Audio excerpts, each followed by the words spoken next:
In China, Venezuelan President Nicolas Maduro arrived in Shanghai as part of his official visit to the Asian nation.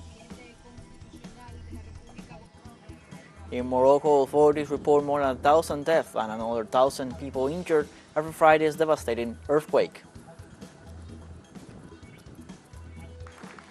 And in India, the G20 Summit issues final declaration with emphasis on reform of the World Trade Organization and greater role for the Global South.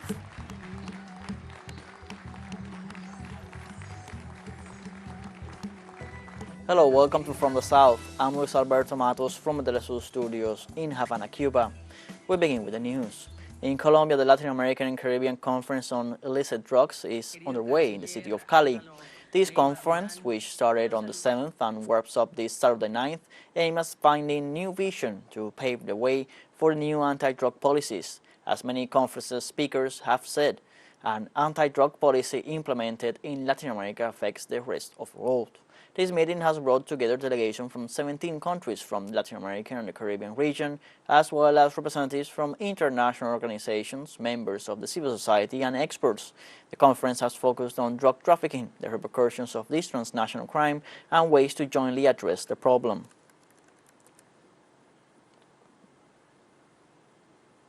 In Peru, members of the National Board of Justice could be removed from their posts as a result of investigations by the National Congress. The motion presented by the Avanza País party to investigate the representative of the judiciary was approved by 84 votes. The report reveals that members of the board incurred in acts qualified as serious in application of Article 157 of the Constitution and provides sufficient grounds for the removal and appointment of a new National Board of Justice.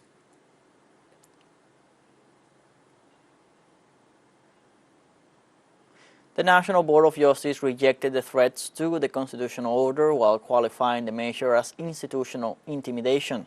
It also considered that the eventual removal of its members without complying with the pre-established procedures would represent a breach of the constitutional order and a power imbalance in Peru.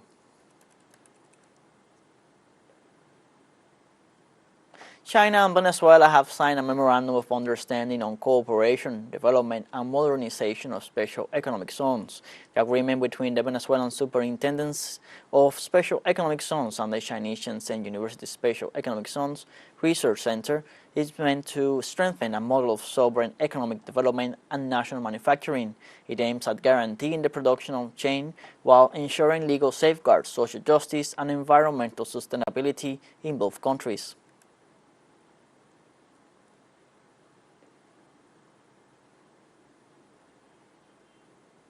While in China, Venezuelan President Nicolas Maduro visited the Museum of Urban Planning and Contemporary Art in Shenzhen City.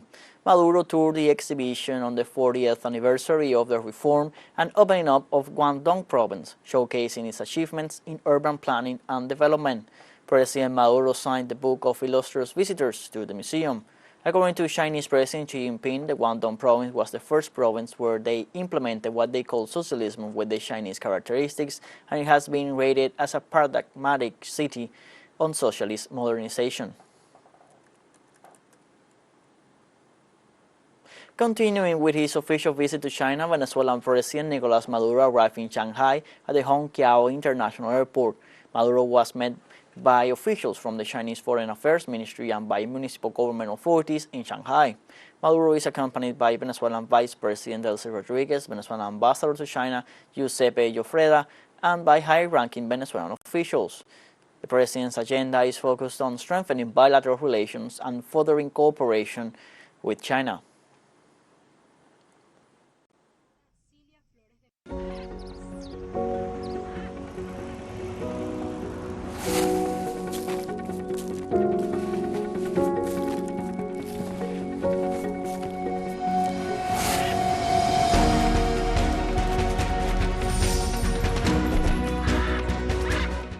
Simple as it is, bread just needs yeast, flour, water, sugar, and a pinch of salt. Beneficial as it is, bread feeds, nurtures, and comforts. That's the goal of spouses Osvaldo and Tania, who have a small artisanal bakery in Caracas that have been running for 13 years, selling their products at an affordable price. They are an example of how to be self-reliant while also community-driven. Our colleagues Adriana Sivori and Luis Horacio Gutierrez went to their apartment and brings us their story in another episode of our series, Venezuela on the Move.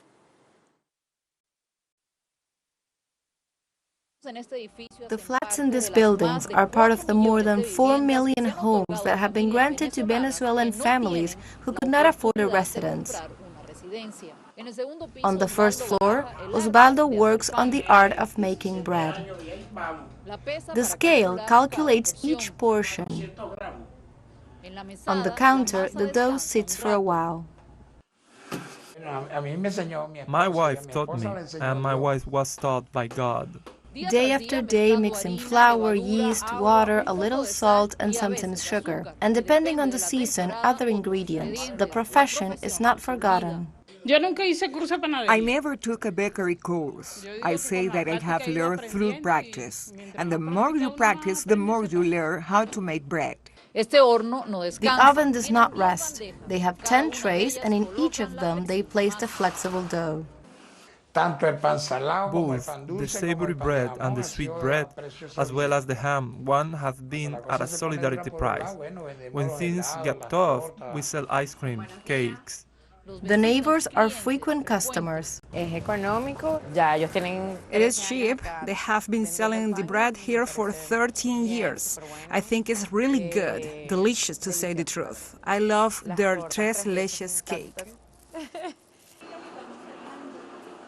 But what they elaborate the most is the artisan peasant bread, made from wheat, soft, of Spanish origin, and popular in Venezuela. Luis Horacio Gutierrez y Adriana Sivori, teleSUR, Caracas. You can find more episodes of our series Venezuela on the Move on YouTube and other platforms.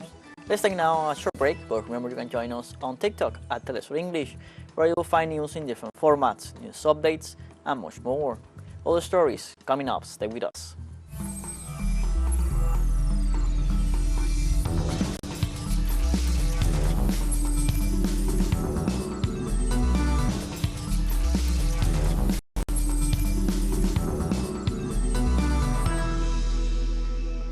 Welcome back from the South. In Ecuador, representatives of the Citizen Revolution movement demand transparency and speed in the investigations on the assassination of presidential candidate Fernando Villavicencio. The members of this party urged Guillermo Lazo's administration to determine accountabilities and reveal those involved in the crime perpetrated on August 9th in Quito. In this respect, the public prosecutor's office indicated that 4 people were arrested and remain sentenced in the penitentiaries of Quito and Cotopaxi. Meanwhile, police authorities detailed that they issued several arrest warrants against people linked to this event, as a result of which they have arrested 2 other suspects in the south of Quito.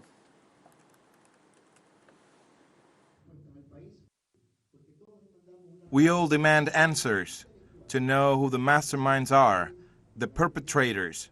We have arrested several suspects in the murder case of Mr. Fernando Villavicencio, and of course, we cannot overlook our solidarity with the family, because the criminals did not care about a human life. They only cared about a political office. Ferdinand Alvarez also demanded an answer from the prosecutor's office for the murder of presidential candidate Fernando Villavicencio, while assuring that there are threats against candidate Luisa González. And today we are facing the country head-on, and we demand from the State Attorney General's office, beyond any questions or pretexts, an immediate response so that the prosecutor's office can determine once and for all who the masterminds were and their accomplices in this heinous crime. Now, regarding the threat against the life of our candidate Luisa González, there's a person who had been detained with firearms and a grenade. There's a police report. There's a public prosecutor's investigation underway. And today we say again to the public prosecutor's office, we demand answers. What happened with this public prosecutor's investigation? What has happened so far? What has the police determined?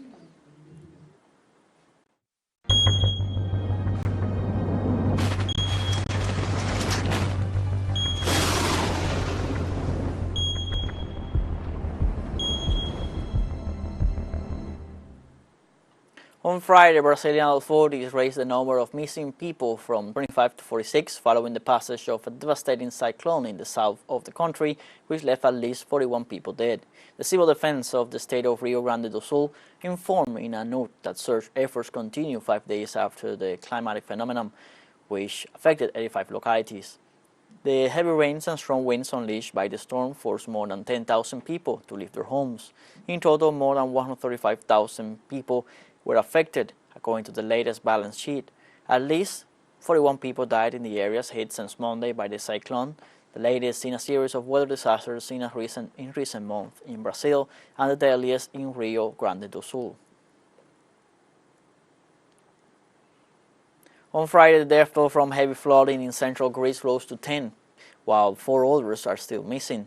Authorities said flooding caused by the storms also affected neighboring Bulgaria and Turkey and has claimed a total of 22 lives in the 3 countries since the rains began on Tuesday.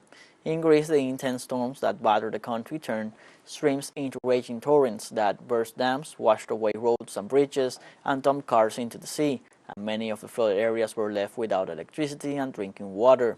Officials said some regions received twice Athens' annual average rainfall in just 12 hours. According to authorities, more than 2,500 people had been rescued in boats and vehicles, while another 420 had been taken out of flooded areas by helicopter from 14 locations. More than 1,000 people have been killed after the deadliest earthquake in decades struck central Morocco, with rescuers digging for rubble in remote mountainous areas to find victims. The 6.8 magnitude earthquake shook Morocco's high Atlas mountain range shortly after 11 p.m. local time on Friday at a relatively shallow depth of 18.5 kilometers, with the epicenter located about 72 kilometers southwest of Marrakech. The Interior Ministry reported that there are over 1,000 people injured, 700 of them in critical condition. Rescue operations are ongoing as authorities expect the death toll to continue to increase. Not since 2004 has the country seen a comparable disaster when a 6.3 magnitude earthquake struck the port city of Al Hoceima, claiming around 630 lives.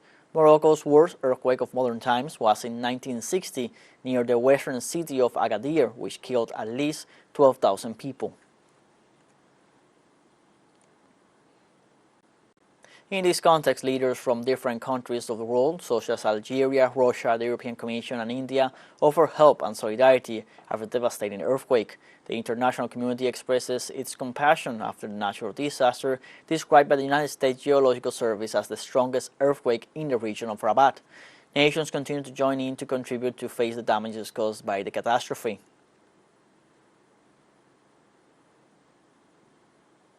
Indian Prime Minister Narendra Modi, who is hosting the G20 Summit this weekend, expressed sympathy for the victims of the earthquake that hit Morocco.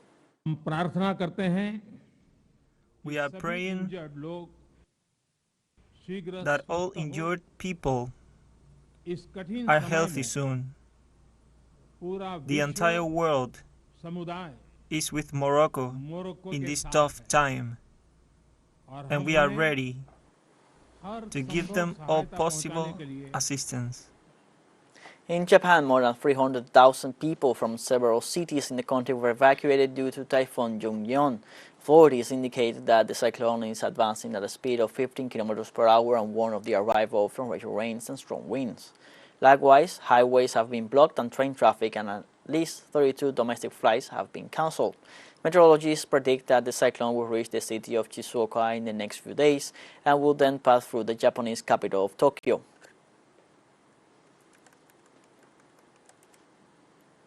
We have a second short break coming up, but before we invite you to visit our YouTube channel at teleSUR English, there you'll be able to rewatch our interviews, top stories, special broadcastings, and more. Hit the subscribe button and activate the notification bell to stay up to date on the world's most recent events. A final short break, don't go away.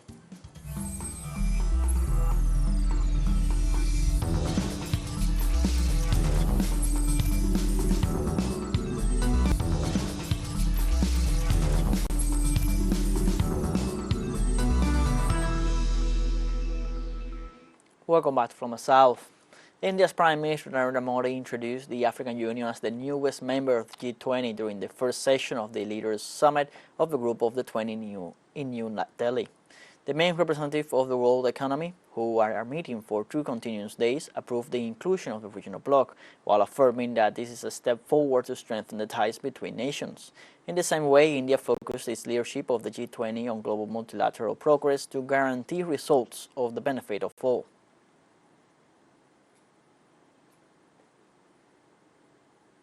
European Council President Charles Michel says that African Union's G20 membership is a major step, but is not the last one, referring to challenges ahead following the EU-African Union working session on the sidelines of G20 Summit in New Delhi. We are extremely positive because you know that from the very beginning we decided to support this decision to apply to become a G20 member. It's an important signal of inclusivity, and we need to bring the African continent together with the EU in order to address all the collective challenges. I think that this decision, the African Union in the G20, is a major step for the G20, for Africa, but it's not the last step. I have the impression that in the future it will be needed to work to make the world fairer, and it means more inclusive. The G20 Summit issued a final declaration with an emphasis on reforming the World Trade Organization and a greater role for the Global South. The G20 leaders also called for an increasingly rules-based, equitable, sustainable and transparent multilateral negotiating system with the WTO at its core. They further added that they would promote a policy that would allow trade and investment to serve as an engine of growth and prosperity for all members. North Korea launched its first submarine fitted with tactical nuclear weapons amid tensions over the U.S. presence on the peninsula. The presentation of the submarine hero Kim Hoon-ok was made official during the exhibition ceremony held on Wednesday and reported by the North Korean media on Friday.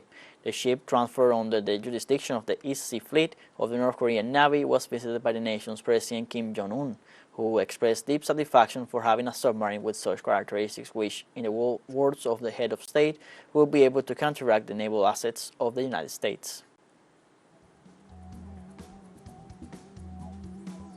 We have come to the end of this news briefing. You can find these and many other stories on our website, telesurenglish.net. You can also join us on social media, Facebook, X, Instagram, Telegram, and TikTok. For TeleSUR English, I'm Luis Alberto Matos. Thank you for watching.